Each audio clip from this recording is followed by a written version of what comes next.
অনিন্দ্য travelogue চ্যানেলে আমরা শুরু করছি আমাদের দ্বিতীয় গ্রুপ ট্যুর, অর্থাৎ মহারাষ্ট্রের 3টি জ্যোতির্লিঙ্গ ভীমাশঙ্কর, ত্রম্বকেশ্বর এবং ঘৃষ্ণেশ্বর। এবং আমাদের মাননীয় সদস্যদের নিয়ে আমরা এই গ্রুপ ট্যুরে যাচ্ছি। আর দেখতে পাচ্ছেন যে ভোরের আকাশে আস্তে আস্তে আলো ফুটছে এবং আমরা রওনা দিচ্ছি এই 12222 হাওড়া পুনে দুরন্ত এক্সপ্রেসে। ভোর 5টা 45 মিনিটে এই ট্রেন ছাড়ে।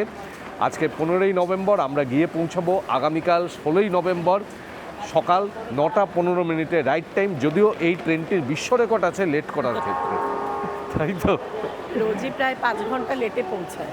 আপনারা আমাদের সাথে থাকবেন, আমাদের আশীর্বাদ করবেন, আমাদের সাহচর্য দেবেন, আমরা নিজেদেরকে তাহলে ধন্য মনে করব।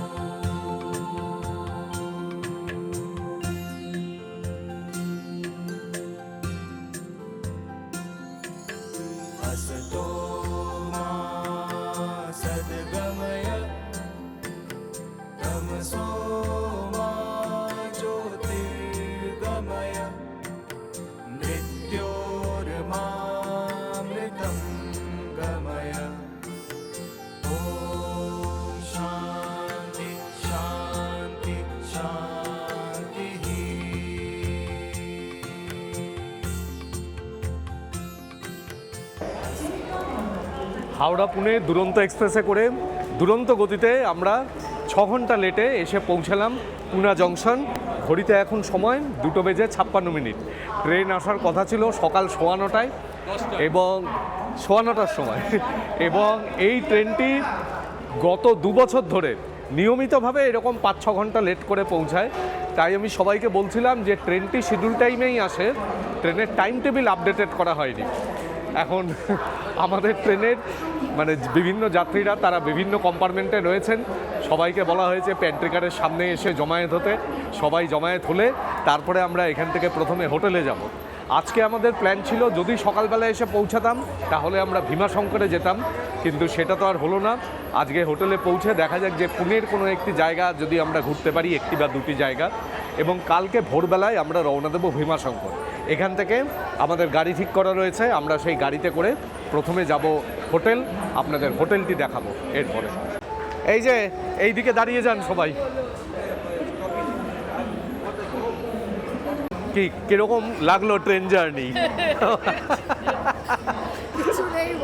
কিচ্ছু বলার নেই। উনি কিন্তু প্রায় 3-4 বছরের মধ্যে ট্রেনে ওঠেননি, বললেন যে আমাদের সাথে ট্রেনে যাবেন, তার এই পরিণতি।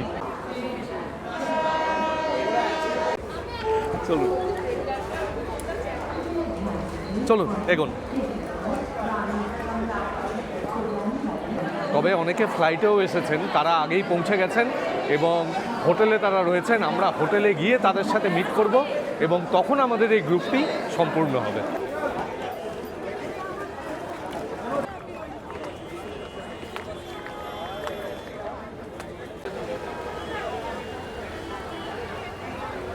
এই গাড়িটি করে আপাতত আমরা হোটেল পর্যন্ত যাব।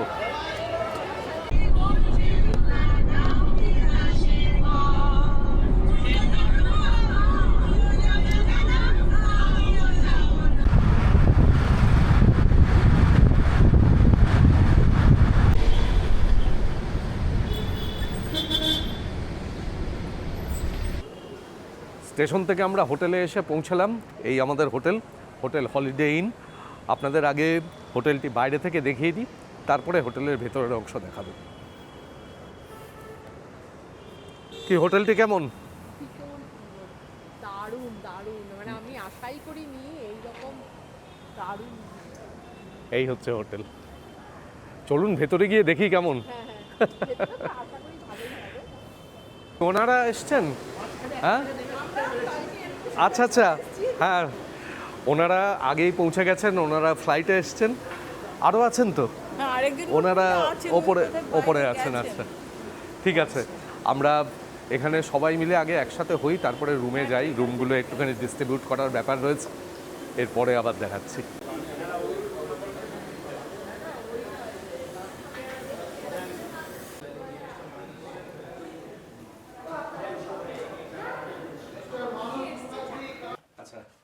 মৌমিতাদের। হ্যাঁ, খুব সুন্দর রুমটা, দারুণ সুন্দর রুমটা। এই যে আসুন, একটু রুমটা দেখিয়ে দিই। হ্যাঁ হ্যাঁ হ্যাঁ, এই যে এটা হচ্ছে বেডরুমটা আছে, আর এখানটা রিডার টেবিল টাইপের দিয়েছে, আর এখানটা একটা টি কেটলে সেট একটা এখানে, আর এখানটা একটা আলাদা করে শাওয়ার রুমটা, এইটা শাওয়ার রুমটা করেছে, এটা একটা ভালো। আর বেসিনটা বাইরেই করেছে, আর এটা একটা এটা কমোড আছে এটা। আচ্ছা ঠিক আছে, তাহলে ঠিক আছে তো। হ্যাঁ হ্যাঁ হ্যাঁ, খুব সুন্দর, খুব মানে একদম পছন্দ হয়েছে খুব একদম। এটা অনিন্দ্যদার সাথে না এলে মিস করতাম। ঠিক আছে, তাহলে এবার আমরা রেডি হয়ে নিই। হ্যাঁ হ্যাঁ, আমরা রেডি হয়ে নিই। আজকে আমরা অনেক দেরিতে পুনায় এসে পৌঁছেছি। আপনারা তো জানলেনই যে এত দেরিতে আমরা এখানে এসে পৌঁছেছি আজকে, তাই জন্য আমরা ভীমাশঙ্করে যেতে পারিনি। আমরা সবাই মিলে একসঙ্গে এখন বেরিয়েছি, কিছু স্ন্যাক্স খাবো প্রথমে। এখানে একটা ফুড কোর্ট আছে, সেখানে এসেছি। এরপর এখান থেকে আমরা ইস্কনে যাব। তো এই হচ্ছে আমরা মহিলা টিম বানিয়ে ফেলেছি। এই যে সবাইয়ের সঙ্গে একটু পরিচয় ঘটিয়ে দাও, মৌমিতা, বলো। বৈশালী, বড়লা, আমি মৌমিতা, বৈশালী আমি বাবু, বলো। সবাই চেনে। এই কি?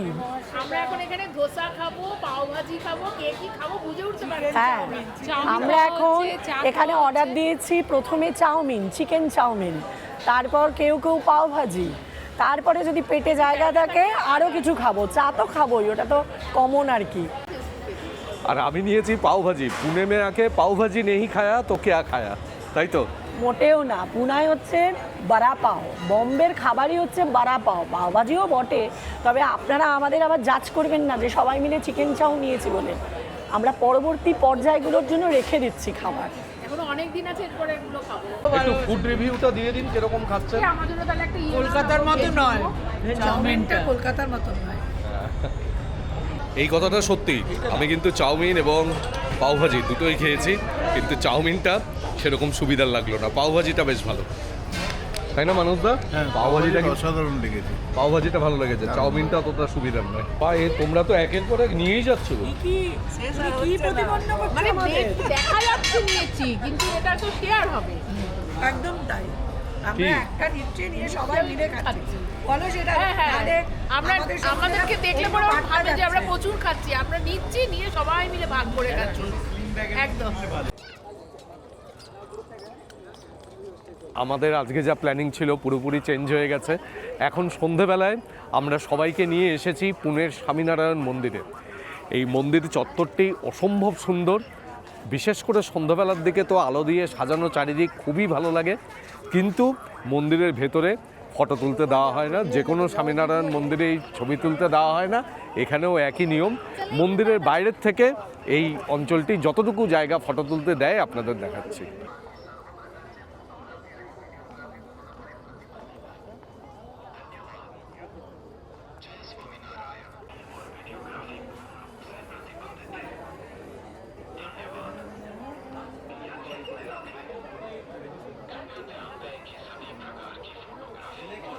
পুনাতে কিন্তু দেখছি রাত্রিবেলাতে বেশ ঠান্ডা রয়েছে।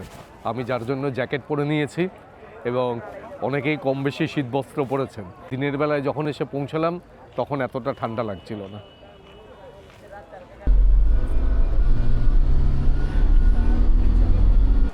স্বামীনারায়ণ মন্দির দেখে নিয়ে এখন আমরা এসেছি এইখানে পুনের ইস্কন মন্দিরে।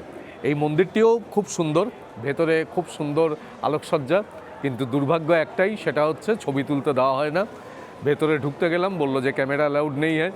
তো আর কী করা যাবে, বাইরে থেকে মন্দিরের গেটের ছবি আপনাদের দেখিয়ে রাখি। আপনারা যখন আসবেন অবশ্যই দর্শন করতে পারেন।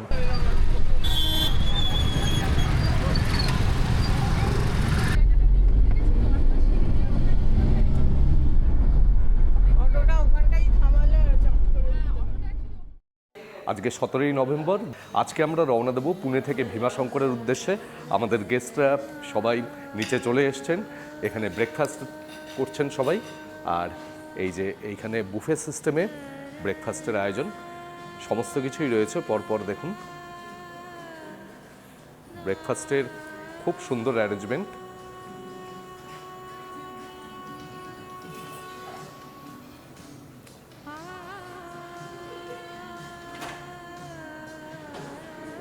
ব্রেকফাস্ট করে নিয়েই আমরা রওনা দেব। পুনা থেকে ভীমাশঙ্করের দূরত্ব 137 কিলোমিটার, সময় লাগবে মোটামুটি 3 ঘন্টা 21 মিনিটের মতন। এখন আমাদের লাগেজ লোডিং হচ্ছে, লাগেজ লোডিং হলেই আমরা বেরিয়ে যাব। दर्शन देहो शंकर महादेव, दर्शन देहो शंकर महादेव, दर्शन देहो शंकर महादेव, दर्शन देहो शंकर महादेव, महादेव तिहारी जय। আমরা ভীমাশঙ্করের 1 কিলোমিটারের দূরে এসে পৌঁছালাম। মানে এই 1 কিলোমিটার দূর পর্যন্তই এসে আপনাকে গাড়ি রাখতে হবে। এখানে পার্কিং প্লেস রয়েছে, সেখানে গাড়ি রাখতে হবে। এরপরে এখান থেকে 1 কিলোমিটার আপনি হেঁটেও যেতে পারেন, আর এখান থেকে ওদের লোকাল লোকেদের ট্যাক্সি সার্ভিস রয়েছে, সেই ট্যাক্সি সার্ভিসেও আপনি যেতে পারেন।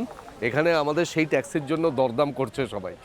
তো ট্যাক্সি সার্ভিসে নেয় হচ্ছে 500 টাকা, আপনাকে নিয়ে যাবে মন্দিরের 50 মিটার পর্যন্ত নিয়ে যাবে বলল, এবং ওই 50 মিটার আপনাকে হাঁটতে হবে, সেই রকমই বলল। আর তারপরে আবার দর্শন করার পরে আপনাকে ফিরিয়ে নিয়ে আসবে। আসা যাওয়া নিয়ে নেয় 500 টাকা। আমাদের এখানে সঙ্গে যারা রয়েছেন তারা 300 টাকা থেকে দরদাম শুরু করেছেন। দেখা যাক শেষ পর্যন্ত কোন জায়গায় গিয়ে ঠেকে, সেটা আপনাদের বলছি। কততে ঠিক হলো শেষ পর্যন্ত বলুন? 300তে 500 চেয়েছিল, 300তে রফা দফা হলো। আপনারা এখন ভালোই ব্যবস্থা করলেন। না, মনে হচ্ছে আরেকটু বার্গেন করলে গড়িয়াহাটের মতন মধ্যে আরেকটু কমতো। এখন একটু আফসোস হচ্ছে 200 থেকে স্টার্ট করলাম না কেন। আর এই গাড়িটার সুবিধা হচ্ছে একেবারে সিঁড়ি ভাঙতে হবে না, একেবারে মন্দিরের একেবারে নিকটবর্তী স্থানে নিয়ে যাবেন, যেখান থেকে মন্দির হচ্ছে 20 মিটার মাত্র দূরত্ব। এটা একটা সুবিধা, এবং আসা যাওয়া মিলিয়ে 300 টাকা। এটা কিন্তু একেবারে নতুন চালু হয়েছে, 1 মাস আগেও এটা ছিল না।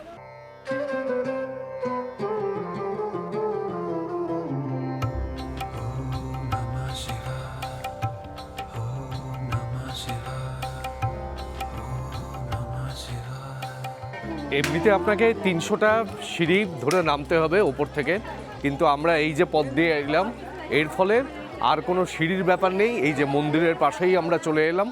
আপনাদের মন্দিরটি আগে বাইরে থেকে দেখাই, কেননা মন্দিরের ভেতর স্বাভাবিকভাবেই ছবি তুলতে দেওয়া হয় না। এই যে এই হলো মন্দির।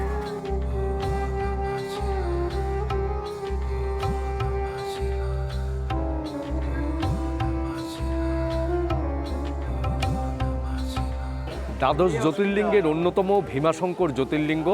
ভীমাশঙ্কর জ্যোতির্লিঙ্গের উৎপত্তি সম্পর্কে বলা হয় যে ত্রিপুরাসুর নামে এক প্রবল পরাক্রম অসুর ছিলেন। তিনি ছিলেন ব্রহ্মার ভক্ত। ব্রহ্মাকে তপস্যায় সন্তুষ্ট করার ফলে ব্রহ্মা তাকে 3টি বর দেন। প্রথম বরে বলা হয় যে দেবতা, অসুর, গন্ধর্ব, যক্ষ কেউ তাকে হত্যা করতে পারবে না। দ্বিতীয় বরে ব্রহ্মা তাকে দেন স্বর্গ, মর্ত্য এবং পাতালে 3টি পুরী, অর্থাৎ 3টি আবাসস্থল।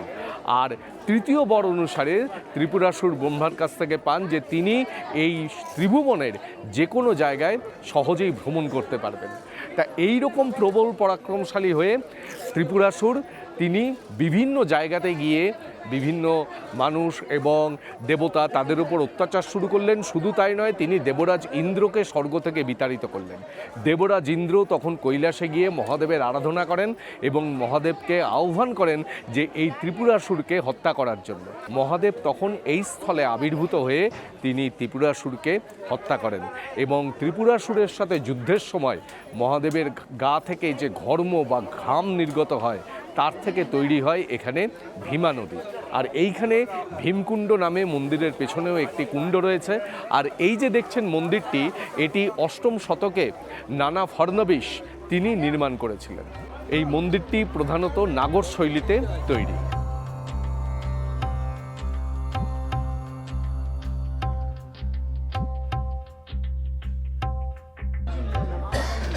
হর হর মহাদেব। মন্দিরের সামনেই এখানে পুজোর সামগ্রী কেনার দোকান রয়েছে, এখানেও আপনারা জুতো খুলে রাখতে পারেন। আর এই পথ দিয়ে মন্দিরে প্রবেশ করতে হবে।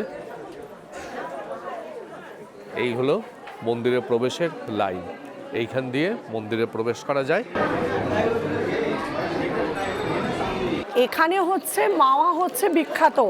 আমরা এই জন্য প্রত্যেকে 250 গ্রাম করে মাওয়া কিনছি 100 টাকার বিনিময়ে, এবং সেটা আমরা ভোগ হিসাবে মহাদেবকে অর্পণ করব। সেটা আবার স্পর্শ করে আমাদের দিয়ে দেবে প্রসাদ হিসাবে। আমরা এই দর্শনের লাইনে দাঁড়িয়েছি, আমরা সাধারণ লাইনেই দাঁড়িয়েছি সকলে মিলে। এখানে 200 টাকা করে ভিআইপি টিকিট, কিন্তু আজকে খুব একটা ভিড় নেই। আমরা যে লাইনে দাঁড়িয়েছি লাইনের শেষের থেকে এই মন্দির পর্যন্ত আমরা আধ ঘন্টার মধ্যেই চলে আসলাম, এবং লাইন ধীরে ধীরে এগোচ্ছে এবং অত্যন্ত সুশৃঙ্খলভাবে এগোচ্ছে। এখনও পর্যন্ত লাইনে কোনো ধাক্কাধাক্কি নেই, কোনো ধরনের যে প্রচণ্ড ভিড়ের চাপ সেই সব কিছু নেই। আমি জানি না যে গর্ভগৃহের ভেতরে গেলে কি হবে, কিন্তু এখনও পর্যন্ত যা দেখছি তাতে কিন্তু লাইনের পরিস্থিতি খুব ভালোই, এবং সকলে যারা দাঁড়িয়েছেন বেশ সুন্দরভাবে সুষ্ঠুভাবে দাঁড়িয়েছেন।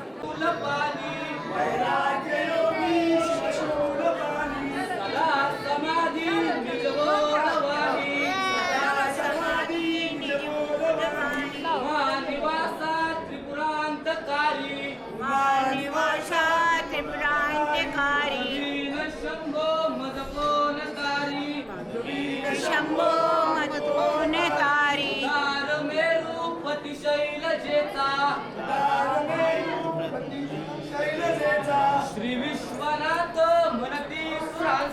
श्री विश्वनाथ म्हणती सुरांचा दयानिधीचा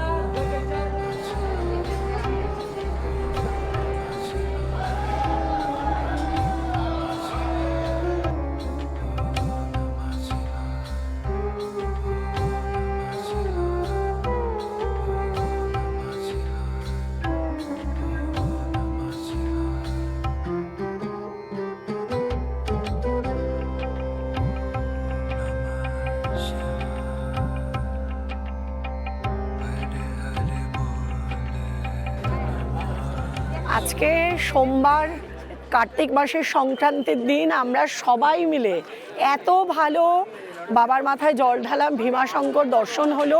মানে আমার তো দ্বাদশ জ্যোতির্লিঙ্গের 10তম জ্যোতির্লিঙ্গ আজকে হয়ে গেল।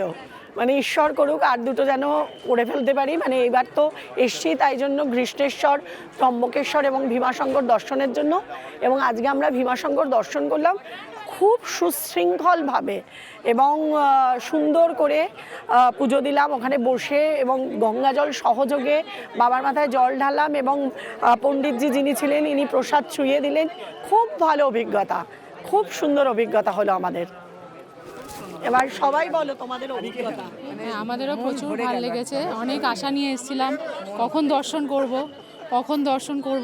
তো অনেক দিনের তপস্যার ফল ওনার দেখা পেলাম আজকে এই মহাপুণ্য তিথিতে, যে আমরা ভীমাশঙ্কর বাবার কাছে যে পুজো দিতে পারলাম, মাথা ছোঁয়াতে পারলাম, এটা আমাদের পরম পরম সৌভাগ্য।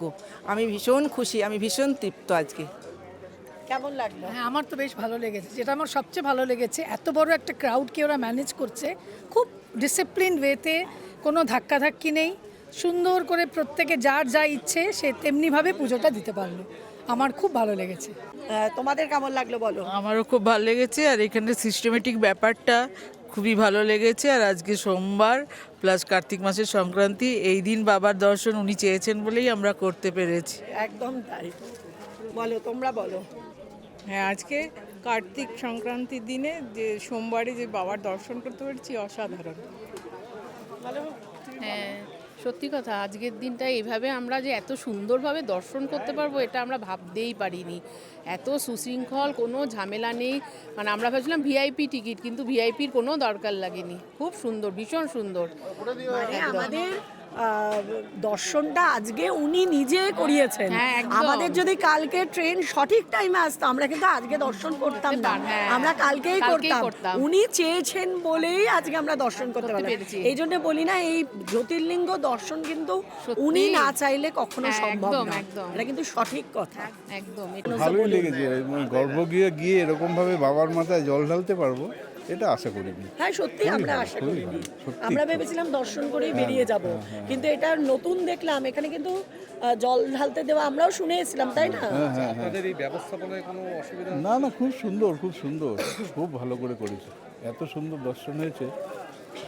একেবারে ছোট্ট সদস্য সৌমিত, কেমন লাগলো? খুব ভালো লেগেছে। ল অ্যান্ড অর্ডার ছাড়া, মানে কোনো পুলিশ টুলিশ ছাড়া এত সবাই সিস্টেমেটিকলি মেনটেন করে যাচ্ছে, তা দেখে সত্যিই খুব ভালো লেগেছে। তবে আপনারা যদি এখানে হেঁটে আসেন তাহলে আপনাদের 300টি সিঁড়ি নামতে হবে।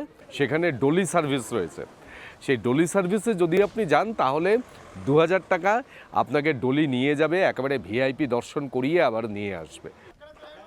আর এই যে পথটি দেখছেন, এই পথ দিয়ে গুপ্তভীমার উদ্দেশ্যে যাওয়া যায়। এই যে জঙ্গলের মধ্য দিয়ে পথ, প্রায় 2 কিলোমিটার এই পথ দিয়ে আপনাদের যেতে হবে, যেখানে ভীমা নদীর উৎপত্তি। তবে এই গুপ্তভীমাতে গেলে কিন্তু অবশ্যই সাথে গাইড নিয়ে যাওয়া উচিত, কারণ এই পথটি জঙ্গলের মধ্য দিয়ে, আর এই জঙ্গলের মধ্য দিয়ে গিয়ে যখন গুপ্তভীমায় পৌঁছাবেন, যেখানে ভীমা নদীর উৎপত্তি, সেইখানেই ভীমাশঙ্কর মহাদেব প্রথম আবির্ভূত হয়েছিলেন বলে মনে করা হয়। তবে বর্ষাকালে গেলে ওই জায়গাটি পুরো জলে ঢেকে থাকে, সেই জায়গাটি দেখা যায় না। যদি পায়ে হেঁটে যান তাহলে এই পথ দিয়ে এসে সোজা এই দিক দিয়ে নেমে যাবেন, ওইখান থেকে সিঁড়িগুলি শুরু হয়েছে। আর গাড়িতে গেলে এই গেটটা দিয়ে গাড়ি ঢুকবে। ভীমাশঙ্কর থেকে বেরিয়ে আমরা এখানে রাস্তার ধারেই বিভিন্ন ধাবা রয়েছে, খুব সুন্দর সুন্দর ধাবা রয়েছে, খাওয়ার জায়গার কোনো অসুবিধা হওয়ার কথা নয়। আমরা এখানে হোটেল নিতিন বলে একটি রেস্টুরেন্টে এসেছি। এই যে রেস্টুরেন্টটি, এটি পুরোপুরি ভেজ রেস্টুরেন্ট। এই ভীমাশঙ্করের এখানে যত রেস্টুরেন্ট রয়েছে সবই কিন্তু ভেজ। এইখানে আমরা খাওয়া দাওয়া করব, কেউ রুটি নেবেন, কেউ ভাত নেবেন। পেয়ে গেছেন সবাই? আচ্ছা, রান্নাবান্না কীরকম খেয়েছেন? ভালো? আচ্ছা, কি কি দিয়েছে বলুন তো? একটা ডাল দিয়েছে, এটা একটু কারি পাতা দেওয়া আছে, এটা একটা মিক্স ভেজ আছে, পনির আছে, আর এদিকে পাঁপড়, পেঁয়াজ, লেবু আর একটা জিরা রাইস। টেস্টি। এই যে বুবু এখানে রুটির দলে। হ্যাঁ আমি রুটি, কিন্তু রান্না ভীষণ ভালো, নিরামিষ রান্না। ডাল দিয়েছে, এখানে মিক্স ভেজ আর পনির, আর এখানে পেঁয়াজ দিয়েছে আর পাঁপড়, আর শুধু রুটি, কিন্তু সত্যিই খুব ভালো।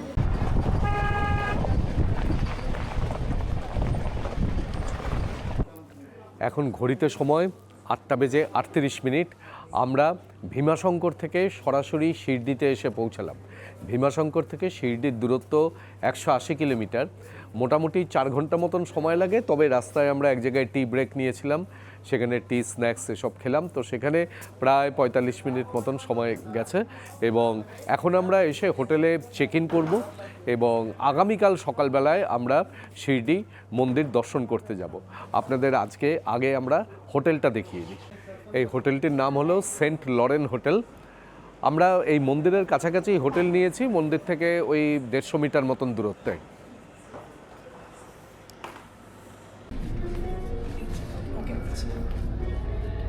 এইখানে একটি মেডিটেশন হল রয়েছে, এখানে সাই বাবার মূর্তি রয়েছে। সকালবেলায় এখানে আরতি হয়, মেডিটেশন হয়।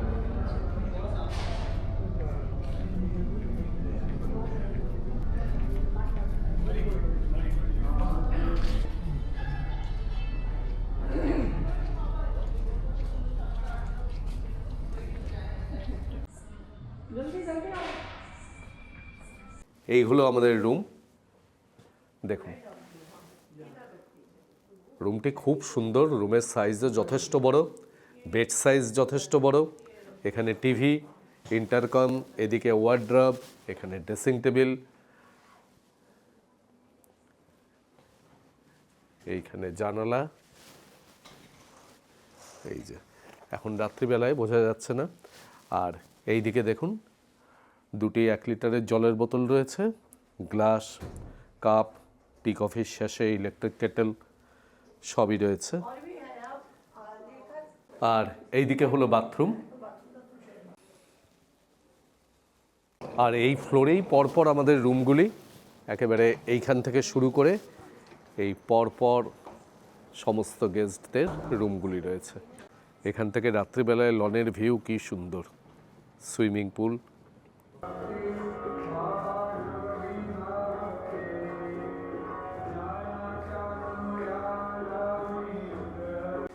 এই হোটেলে সাই বাবার একটি আলাদা করে মন্দির রয়েছে, সেই মন্দিরে এখন শয়ন আরতি হচ্ছে আর আমরা এখানে যাচ্ছি ডিনার করতে।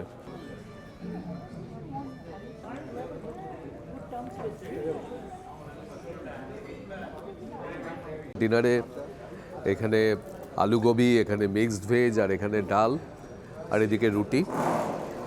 যারা ভাত নেবেন তারা ভাত নিয়েছেন, আর এছাড়া তার সাথে পাঁপড়, স্যালাড ইত্যাদি আইটেমগুলো তো আছেই।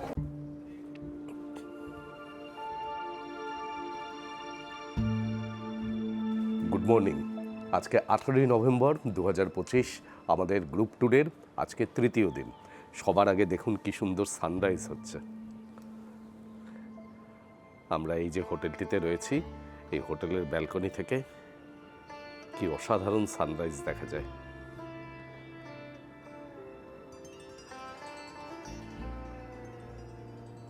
এখান থেকে নিচের দৃশ্যটি দেখুন।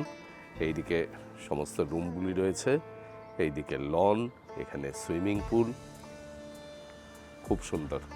আর আমাদের গ্রুপের কয়েকজন সকাল 6টার সময় তারা বেরিয়ে গেছেন সাই বাবার মন্দিরের উদ্দেশ্যে এবং সেখানে গিয়ে তারা দর্শন করবেন।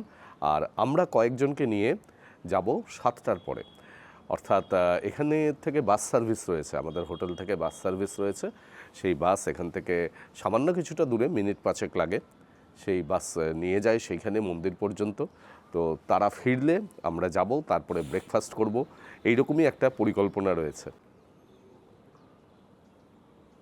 এখন আমরা রেডি হয়ে ব্রেকফাস্ট করতে এসেছি। এই হচ্ছে ব্রেকফাস্টের জায়গা, বুফে সিস্টেম।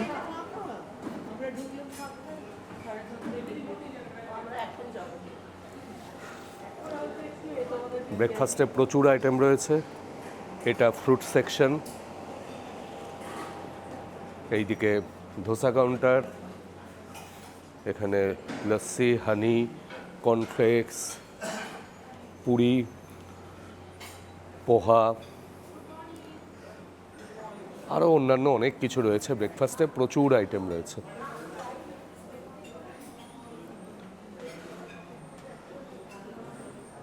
এদিকে মাফিন,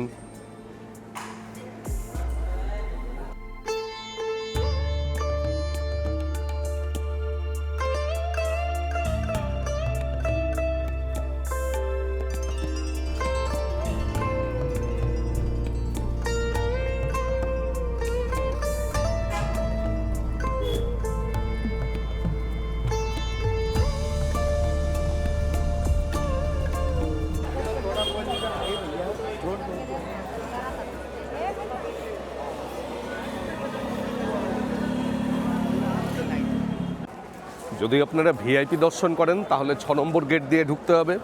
ভিআইপি দর্শনের জন্য টিকিটের মূল্য 200 টাকা, অনলাইনেও পাওয়া যায়, এখানে এসেও কাটতে পারেন। আর যদি ফ্রি দর্শন করেন তাহলে 7 নম্বর গেট দিয়ে ঢুকতে হবে। প্রচুর জুতো চপ্পল রাখার স্ট্যান্ড রয়েছে, সেখানে আপনারা জুতো চপ্পল রেখে দিতে পারেন।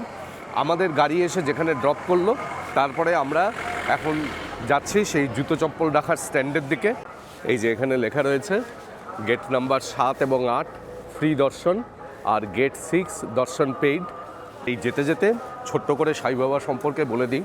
সাই বাবা একজন ধর্মাত্মা মহাপুরুষ এবং 1838 সালে তিনি জন্মগ্রহণ করেছিলেন 25শে সেপ্টেম্বর। তার মৃত্যু হয়েছিল 1918 সালের 16ই অক্টোবর এবং তিনি ছিলেন রামকৃষ্ণদেবের সমসাময়িক। রামকৃষ্ণদেব জন্মগ্রহণ করেছিলেন 1836 সালে এবং তিনি তার বিভিন্ন লীলা, মানব কল্যাণের জন্য বিভিন্ন কাজ এবং মানুষের যে মুক্তির উপায় ইত্যাদি সম্পর্কে বিভিন্ন ধরনের বাণী প্রচার করে গেছেন তার সারা জীবন ধরে, এবং তার অনুগামী ভক্তরা এখানে গড়ে তুলেছেন সাইনগর এই শিরডিতে। এটি হলো ফ্রি শু স্ট্যান্ড, এইখানে জুতো রাখতে পারেন। আর এই দিকে হচ্ছে মোবাইল ক্যামেরা লকার, আপনি রাখবেন, এখানে রাখার পরে এরকম ব্যাগে করে রেখে সাথে আপনাকে টোকেন দিয়ে দেওয়া হবে। আর এইখানে দেখুন যে শ্রী সাই বাবা সংস্থান ট্রাস্ট, তাদের এখানে পেইড দর্শনের জন্য সেলফ কাউন্টার রয়েছে, এখান থেকে আপনি পেইড দর্শনের জন্য টিকিট কাটতে পারেন। দেখুন আমি কিভাবে কাটছি। এখানে স্পেশাল এন্ট্রি দর্শন, এগুলো সমস্ত লেখাই রয়েছে। Enter mobile number, male or female. এখানে বুবু ঢুকছে, ফিমেল 1, টোটাল ডিভোটিস 1, স্লট। আমরা এখান থেকে ভিআইপি দর্শনের টিকিট কেটে নিলাম। আর শিরডি সাই বাবার এখানে এসে আপনি থাকতেও পারেন, অনলাইনে থাকার জন্য বুকিং করা যায়। এনাদের 3টি থাকার জায়গা রয়েছে। যদি আপনি নন এসি রুম নেন তাহলে 250 টাকা করে পার রুম, আর যদি এসি রুম নেন তাহলে 450 টাকা। খুব সুন্দর ব্যবস্থা এবং তার সাথে ফ্রি খাওয়ার ব্যবস্থা রয়েছে।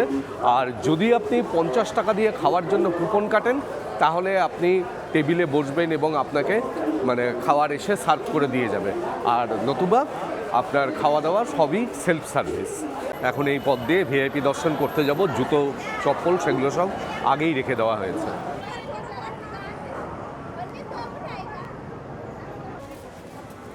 এই সম্পূর্ণ চত্বরটিতে প্রচুর দোকানপাট রয়েছে।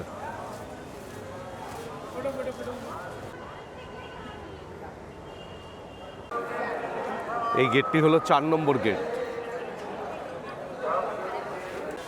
তবে এই চত্বরটিতেই আপনি ঘুরে বেড়াতে পারবেন। এখানে মন্দিরের ছবি নেওয়ার কোনো জায়গা নেই। মোবাইল ক্যামেরা সব কিছু আপনাকে জমা রেখে তারপরে যেতে হবে। আমরা দর্শন করে এলাম। বুবু বলো দর্শনের অভিজ্ঞতা। হ্যাঁ, প্রচণ্ড ভিড়, কিন্তু আমরা যেহেতু ভিআইপি পাস নিয়ে গিয়েছিলাম, যাওয়াটা তাড়াতাড়ি হয়েছে, কিন্তু ওখানে গিয়ে ওই সব জায়গায় একই গল্প, মিলেমিশে একাকার। তখন অনেকক্ষণ দাঁড়িয়ে থাকতে হলো, প্রায় আধ ঘন্টা মতো। তবে দাঁড়াতে দেয় না 1 মিনিটও, আপনি এতক্ষণ দাঁড়িয়ে আছেন ওই সাইরামজির কাছে একদম 1 সেকেন্ড দাঁড়াতে দেয়, ওই আর কি। সব মন্দিরে যেরকম এখানেও একই। তাই এখানে একটু পরিশীলিত ব্যাপার, এই আর কি, আর কিচ্ছু না। আর প্রত্যেক গেটের বেরোনোর সামনে 2 জন বসে আছে, একজন বিভূতি দিচ্ছে, আর ওই শিরিডির যে প্রসাদ শুকনো বোধহয় যতদূর সম্ভব তাই দিচ্ছে, প্রত্যেককে দিচ্ছে। আমরা তো গিয়ে দাঁড়ালাম যখন, আমাদের বললো যে সিনিয়র সিটিজেন সাথে থাকলে একজন প্লাস এক্সট্রা যেতে পারে। তো আমার সাথে একজন আমার রুমমেট ছিলেন সিনিয়র সিটিজেন, ওনার সাথে আমি ঢুকে গেলাম। খুব স্মুথ ফ্লো চলছে, দর্শনার্থীদের কোনো ইস্যু নেই। গিয়ে লাইনে দাঁড়ালাম, বেরিয়ে দেখে দর্শন করে চলে এলাম। কিচ্ছু ফটো তুলতে দেয় না, মোবাইল অ্যালাউড না, একদমই অ্যালাউ করে না ওরা মোবাইল। হ্যাঁ, খুব খুব ভালো হয়েছে। আমি সিনিয়র সিটিজেন, যার জন্যে আর কি আমার সঙ্গে আরেকজন আমার রুমমেট ছিল, তার সঙ্গে খুব ভালোই আর কি দর্শন হলো। খুব ভালো দর্শন হয়েছে, একদম সামনে থেকে সুন্দরভাবে দর্শন হয়েছে। শিরডি সাই বাবার আশ্রম দেখে আবার আমরা ফিরে আসলাম হোটেলে। এখানে এখন আমাদের লাগেজ লোডিং হচ্ছে। লাগেজ লোডিং হলে আমরা রওনা দেব অজন্তার উদ্দেশ্যে। শিরডি থেকে অজন্তার দূরত্ব 195 কিলোমিটার। ওই মোটামুটি ধরা যায় 4 ঘন্টা মতন সময় লাগবে।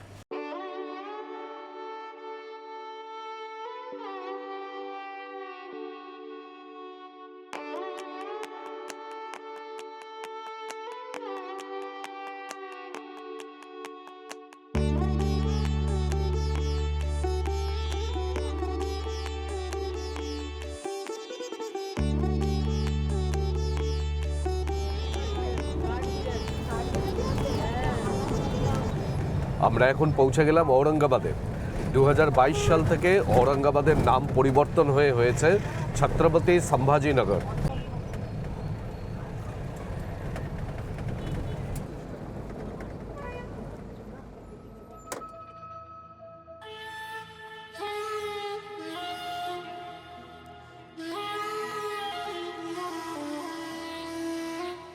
এই বিবিকা মকবরার স্থাপত্যের সাথে তাজমহলের স্থাপত্যের আশ্চর্যজনক মিল রয়েছে। এই জায়গাটির আগে নাম ছিল ফতেহনগর এবং তাজমহলের সাথে সাদৃশ্য কীরকমভাবে বলি শুনুন। 1632 সালে তাজমহল নির্মাণ শুরু হয়, 1653 সালে তাজমহল নির্মাণ শেষ হয়। এই 1653 সালে শাহজাহান ঔরঙ্গজেবকে দাক্ষিণাত্যের তার যে মোগল সাম্রাজ্যের যে অঞ্চল, সেই অঞ্চলের প্রধান হিসাবে নির্বাচন করেন এবং ঔরঙ্গজেব তখন এই ফতেহনগরকে তিনি তার রাজধানী হিসেবে স্থাপন করেন এবং তার নাম দেন ঔরঙ্গাবাদ।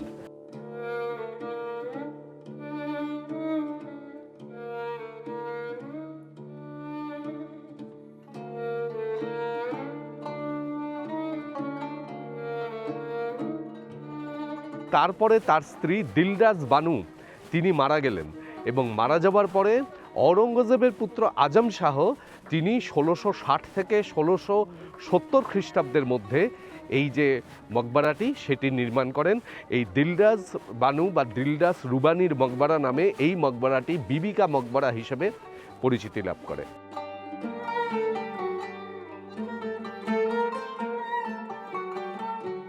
এবং তাজমহলের সাথে সাদৃশ্য হেতু এই মকবরাটিকে দক্ষিণ ভারতের তাজমহল নামেও আখ্যা দেওয়া হয়।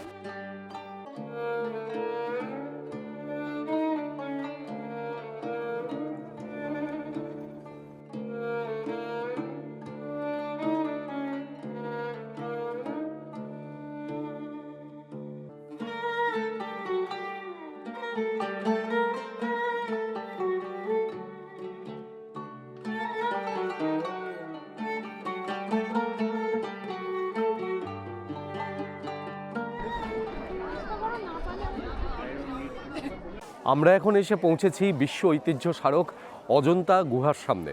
এই অজন্তা গুহা তার গুহা চিত্রের জন্য বিখ্যাত। অপূর্ব সুন্দর গুহাচিত্র, যেগুলি খ্রিস্টীয় 2য় শতাব্দী থেকে শুরু করে 480 খ্রিস্টাব্দ পর্যন্ত এর প্রথম ধাপে, এবং দ্বিতীয় ধাপে প্রায় 650 খ্রিস্টাব্দ পর্যন্ত এই গুহাচিত্রগুলি অঙ্কন করা হয়েছে। এখান থেকে এই গুহাগুলির সারিবদ্ধ রূপ পর পর দেখা যাচ্ছে, অপূর্ব সুন্দর লাগে দেখতে। এইখান থেকে গুহাগুলির ভিউ কত সুন্দর দেখাচ্ছে দেখুন এই ওপর থেকে। গাড়ি আপনাকে যেখানে নামিয়ে দেবে তারপরে প্রায় 1.5-2 কিলোমিটার পথ আপনাকে এই সিঁড়ি দিয়ে নিচে নেমে যেতে হবে। নামার সময় অসুবিধা হবে না, কিন্তু ওঠার সময় কষ্ট হবে।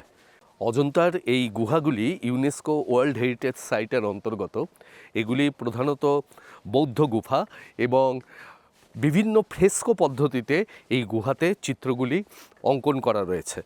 এই অজন্তার চিত্র যা সম্পূর্ণ ভেষজ রং ব্যবহার করে তৈরি করা হয়েছিল, সেটি বিশ্বের একটি অন্যতম অবাক করা বিষয়। এই গুহাগুলি হাজার হাজার বছর ধরে লোকচক্ষুর অন্তরালে ছিল। 1819 সালে একটি ব্রিটিশ বাঘ শিকারের দল তারা এই অঞ্চলে বাঘ শিকার করতে এসে এই গুহাগুলি খুঁজে পায়, এবং তারপরে এগুলি সংরক্ষণের ব্যবস্থা করা হয়।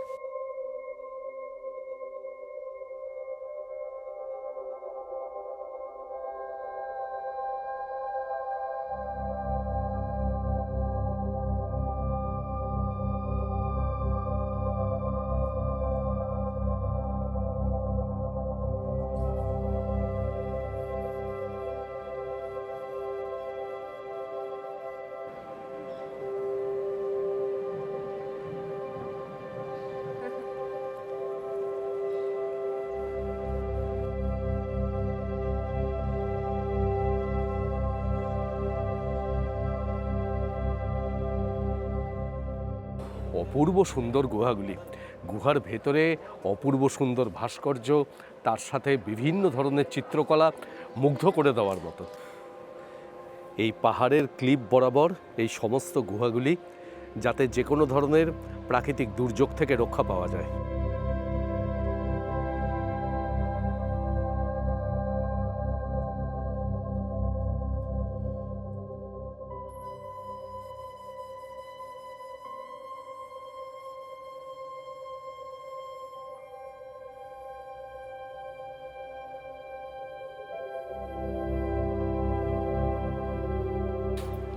এখানে মোট 26টি গুহা রয়েছে, আর অপূর্ব সুন্দর কারুকার্য।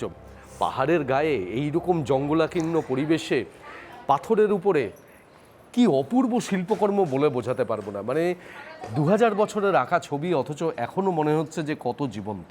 সত্যিই তাই, এখন সম্পূর্ণ ভেষজ পেন্টিং, এবং এটি হচ্ছে পৃথিবীর সবচেয়ে প্রাচীন শ্রেষ্ঠ ফ্রেস্কো পেন্টিং। যত দেখছি অবাক হয়ে যাচ্ছি যে কী করে সম্ভব তখনকার সময়।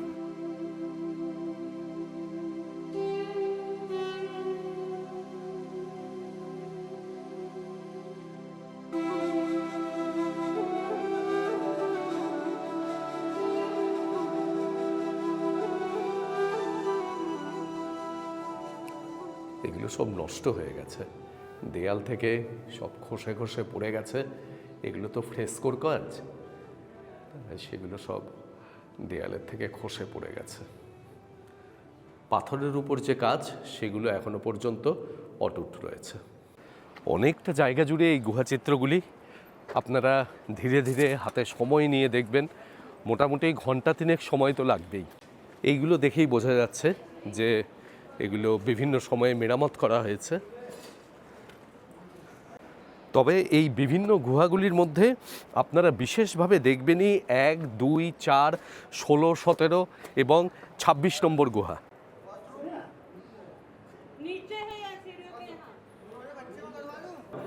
দেখুন, এটা 26 নম্বর গুহার ভেতরের অংশ।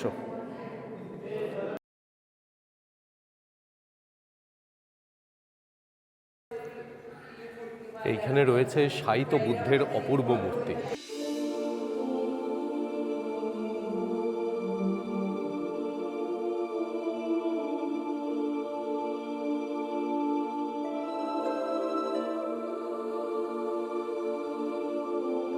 তবে এই যে কেভে ওঠার এবং নামার সিঁড়িগুলি, এগুলো কিন্তু বেশ খারাপ, কাজেই হাঁটুর সমস্যা, কোমরের সমস্যা থাকলে কিন্তু একটু বেগ পেতে হবে।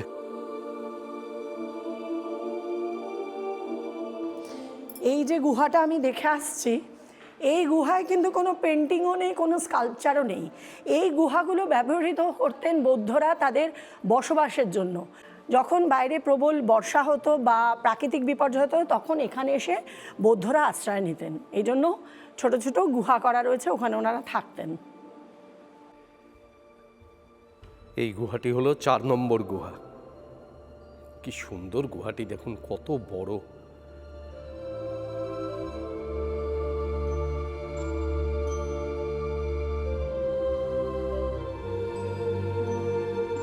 এটি হলো 1 নম্বর গুহা। 1 নম্বর গুহার এই দিকে রয়েছে বজ্রপাণি বুদ্ধের চিত্র, আর এই দিকে রয়েছে পদ্মপাণি বুদ্ধের সেই অপূর্ব চিত্র, যেটি আমরা বিভিন্ন বইয়েতে, বিভিন্ন জায়গায়, অজন্তার বিভিন্ন মোমেন্টতে আমরা দেখে থাকি।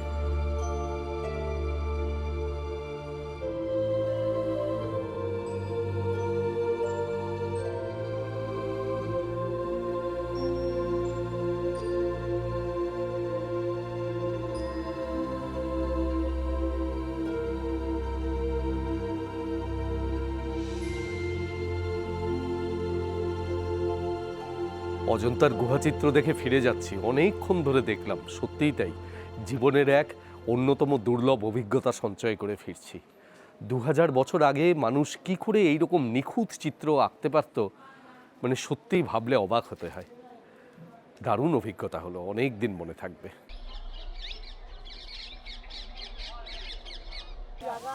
অজন্তা গুহা দেখা নিয়ে এখন এখানে এসে আমরা সবাই বাদাম ভাজা খাচ্ছি। এই মানসদা আমাদের সবাইকে বাদাম ভাজা কিনে দিলেন। কিন্তু যেটা বলার সেটা হচ্ছে, এই পার্কিং প্লেস থেকেই কিন্তু এখান থেকেই শাটেল বাস সার্ভিস রয়েছে মহারাষ্ট্র ট্যুরিজমের। তো শাটেল মহারাষ্ট্র স্টেট গভর্নমেন্টের, এই 25 টাকা করে আপনাকে একেবারে কেভের নিচ পর্যন্ত নিয়ে যাবে। সেখান থেকে আপনি টিকিট কেটে যদি গাইড চান, তাহলে গাইড নিয়ে আপনি 1 নম্বর কেভ দিয়ে আপনার কেভের যে চিত্রগুলি সেগুলি দেখা শুরু করতে পারেন।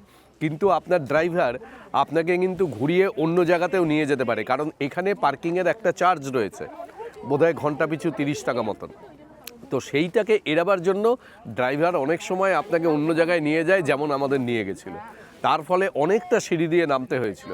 তো এইটা কিন্তু আপনারা একটু খেয়াল রাখবেন, ড্রাইভারকে বলবেন এই পার্কিং প্লেসেই যেতে, সেখান থেকে এই গভর্নমেন্টের বাসে আপনারা শাটেলে চলে যাবেন, কোনো অসুবিধা হবে না। কন্টিনিউয়াস বাস সার্ভিস, যতক্ষণ পর্যন্ত এই কেভের ওখানে কেউ থাকেন এনাদের বাস সার্ভিস চলতেই থাকে, কাজেই কোনো সমস্যা হয় না।